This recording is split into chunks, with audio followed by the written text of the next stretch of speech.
Hello, hello, and welcome to PD in Your PJs. I'm so excited that you could join us tonight. We're here with Melissa, who's going to talk to us about ways to use Seesaw for reading logs. Hold on one second. I'm going to get into a different set of slides. I was so excited, I got ahead of myself and started showing you Melissa's slides. You should hear my voice talking now, and I do want you to know that we're recording the session. You will receive that in an email just as soon as we conclude. Most importantly, though, you're going to get the slides. Those are coming to you in the same email, and then you can click through those at your leisure and at your convenience and take a look at all the resources and all the student creations that she shared with you. And if you have a question, type it in the question box because we'll have time to take a few of those at the end. I also have a special request for you. As we conclude tonight, you'll receive something will pop up on your screen. It will be a survey with several questions. If you don't mind taking a minute and answering those for us, we really do value your feedback, and that's how we make our webinars better. And then we also pick a t-shirt winner randomly from those responses. So enter or complete the survey for your chance to win, and we really do appreciate that honest feedback. Quick intro, I'm Julie. I was a high school ELA teacher for 18 years. I'm now on the teacher community team at Seesaw. Go ahead and find me on Twitter. I'm at EdTechJulieJ. And of course, you can connect with our whole team on Twitter at Seesaw. Now, I want to tell you, Melissa's not really going to be talking about getting started with Seesaw or setting up a class. If you're in need of that kind of information, visit us at ideas.seesaw.me. Or if you want to check out our upcoming webinars, check the calendar at web.seesaw.me/PDs. Okay, well, I'm super excited to be here tonight with Melissa Campbell. I'm about ready to change to Melissa's screen so that she can show you her slides that I kind of gave you a sneak peek of just a minute ago. Okay, Melissa, you should be getting the pop-up. Got it. Okay, I'll let you know when we can see your stuff. Okay, we gotcha. I'm going to mute myself and you can take it away. Okay, thanks, Julie. Hi, everyone. I'm super excited to be here. This is my first ever PD in Your PJs. So let's get started. To give you a little background, in my district, we use the Lucy Calkins reading. It's our first year with it, and Lucy requires some sort of reading log for students to complete. So with that, I wanted to do a different type of reading log that gave me more information than just, the title of the book and how many minutes that they read. I wanted to get more bang for my buck. So I thought I would mix a little retelling and comprehension in with the reading log.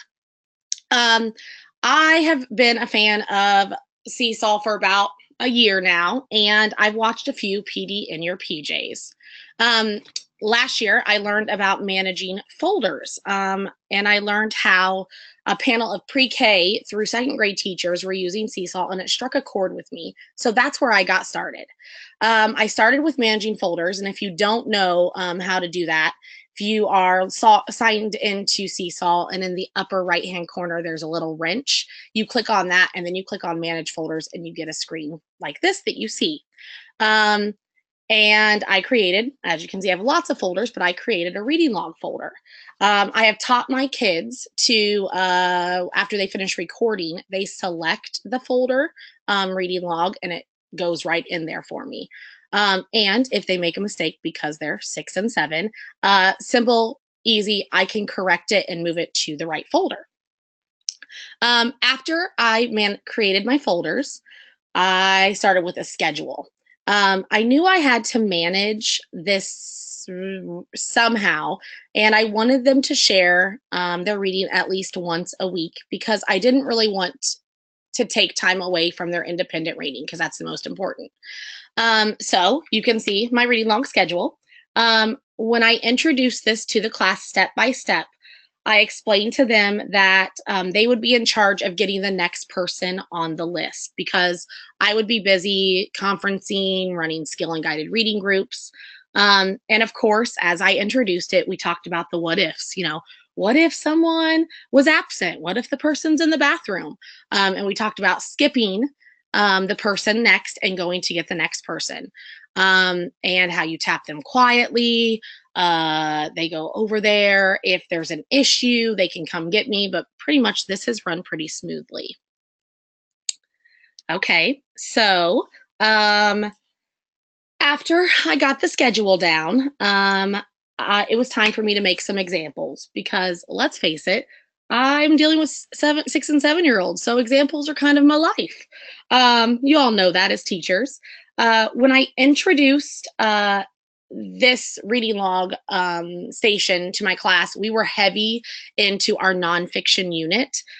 So those two pink examples, you can actually click those later and see my examples that I created on Seesaw. Um, and my nonfiction example has me telling 3 facts that I learned, which was what our unit in reading and writing was really focused on. My fiction is an example of doing a retell. I love that you can see my face on there. Those QR codes take me to the next slide, which Seesaw, you've really outdone yourself. QR codes are one of the best things ever in life, and they're so easy with Seesaw.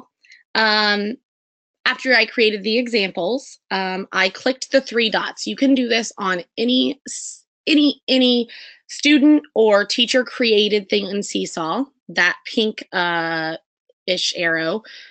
Click on that first, and then you can see that black arrow, and you get the QR code item. You can either print it, right from there, and that's how I got the examples for the reading log recording station.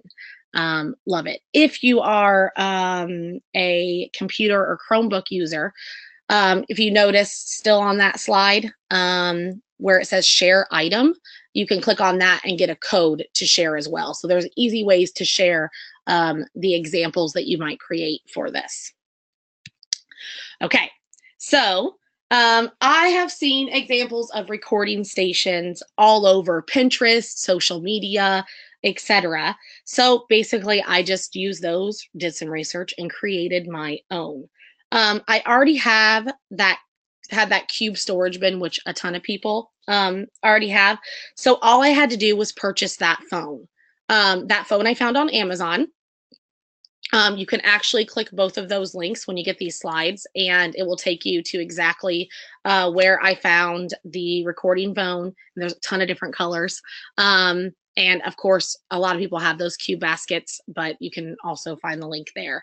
The idea of the cube basket is to put the iPad inside of it, so it blocks out a lot of the typical classroom noise. I also have found that phone helps block out a lot of the noise too. It is one of my favorite things. So that is our little station. And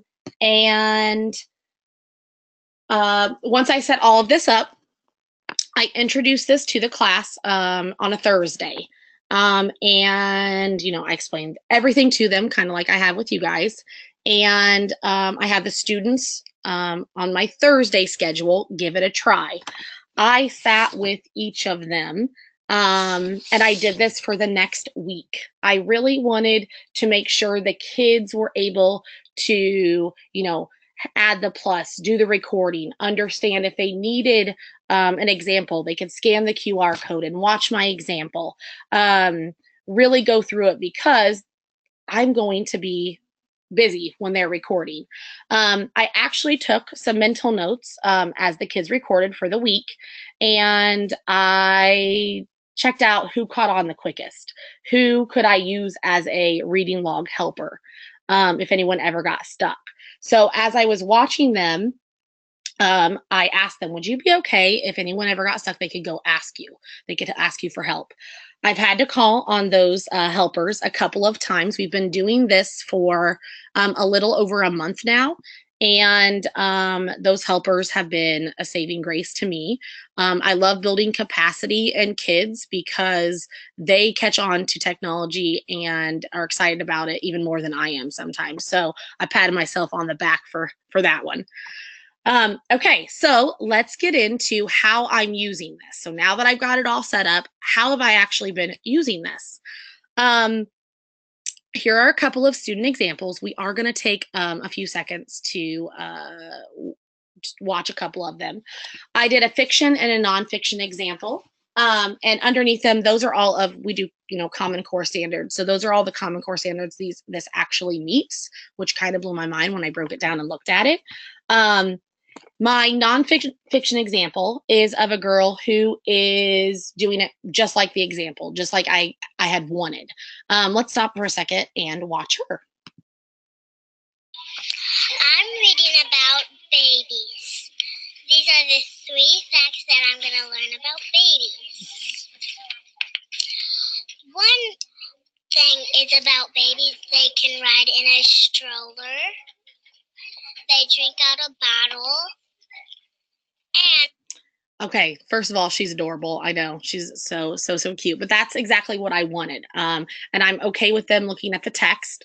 And do you hear that? The speaking and listening right there, what I'm gathering from that. Anyway, let's switch over to the fiction example. The fiction example is of a student not retelling the text. Instead, with her little sass, she is just reading the text to me. Let me give you a little glimpse of that one. Video. Okay. Barnyard tracks. Whoa. Barnyard tracks. Yes, I am wearing a ring.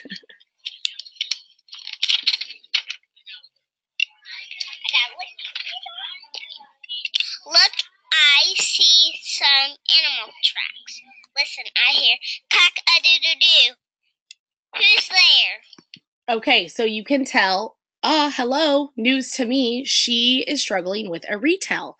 And that brings me to my next slide. Give me 1 second, okay? Which is, I use this for formative assessment. This has been the most life-changing thing, really. I know that's a little dramatic, but life-changing for me to know my students. I am a Seesaw ambassador, which one of the reasons I pursued that opportunity was because I got Seesaw Plus for free without having to pay for it. I learned of this cool feature that I'm about to tell you about from one of a PD in Your PJs that I watched. Do you see that blue circle there with that little T? It's circled around a little T with a number 1 on it. That is a private teacher note. That teacher note is only for me to see, and I can write and form groups based on the observations that I'm watching from these reading log entries. I watch the entries every day because I have about 4 or 5 students to go each day. And I make note of student errors, student strengths, and I find commonalities, and I can form a skill group. And as you can see, I wrote reading, story, not retelling skill group with another student. Hello. And then from right there, I can go back and I look into my lessons plans and I put that in, and I know exactly where they are having deficits. It's basically like I've cloned myself, which as teachers, we all know if we had multiple hands, we would get more done. I have loved it for this. This has been my biggest bang for my buck. So basically, overall, with your typical paper pencil, I'd only see the title of the book. By doing reading logs like this, like I said, I've cloned myself. I can hear and see so much more about student comprehension abilities at their reading level. I can also see if a student tends to focus on fiction or nonfiction and vice versa. Plus, I can show this to parents. Now, I have a few parents that are signed on to this and they can see it, but I've also been showing this at any conferences, parent-teacher conferences, but any other conferences, and I can show it to the students. This is, we can reflect on what they have done and what we need to fix. It has been huge.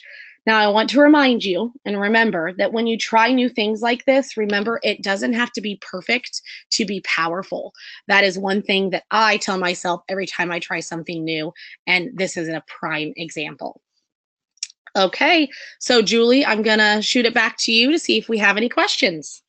Melissa, so well said, and so many great tips and tricks in that webinar. Thank you so much. I do have somebody asking for some clarification. Are your students sharing devices or using one-to-one? I kind of can't remember what you said there at the beginning. We are one-to-one. We are one-to-one. Okay, so what tips would you have for anyone doing this if they were sharing devices? Have you ever thought about that? Oh, great question. And you're going to make me think on that.